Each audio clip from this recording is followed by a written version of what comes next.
இன்றைய நாளுக்கான வேத வார்த்தை மத்தேயு எழுதின சுவிசேஷம் 13ஆம் அதிகாரம் 16ஆம் வசனம். உங்கள் கண்கள் காண்கிறதுனாலும் உங்கள் காதுகள் கேட்கிறதுனாலும் அவைகள் பாக்கியம் உள்ளவைகள்.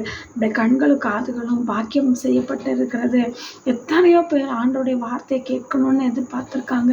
ஆனால் அவங்களுக்கெல்லாம் ஆண்டோடைய சத்தம் கேட்கறதில்ல. ஆனால் நமக்கு எப்படி கேட்குது அப்படின்னா, அன்னதினமும் வேதத்தை வாசிக்கும் பொழுது, அன்னதினமும் நம் வேதத்தில் அவருடைய வார்த்தைகளை தியானிக்கும் பொழுது அவர் நம்மோடு கூட பேசி கொண்டிருக்கிறார். ஹல்லேலூயா. அது மட்டும் இல்லை, அவருடைய அற்புத செய்கைகளை நம்முடைய வாழ்க்கையில் நம்ம அன்றாடம் காண்கிறவர்களாக இருக்கிறோம்.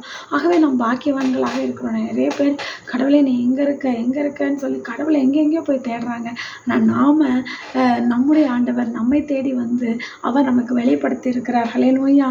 எல்லாவற்றுக்கும் மேலாக இந்த வேத புத்தகத்தில் இருக்கிற வசனங்களை வாசிக்கிறதுலையும் தியானிக்கிறதுலையும் நாம் நேரம் செலவிட அவரை நாம் காண முடியும், அவரோடு பேச முடியும், அவர் பேசுகிறத நாம் கேட்க முடியும்.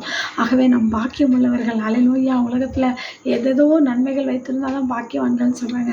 நான் உங்களுக்கு சொல்ல முடியும், இந்த வசனத்தை கை கொள்கிறதுனாலும், இந்த வசனத்தை வாசிக்கிறதுனாலும், இந்த வசனத்தை கேட்கறதுனாலும் நம்மை போன்ற பாக்கியம் பெற்றவர்கள் வேறு யாராகவும் இருக்கவே முடியாது, யாருமே இருக்க முடியாது. ஆகவே நீங்கள் பாக்கியவான்கள் என்பதை உணருங்கள்.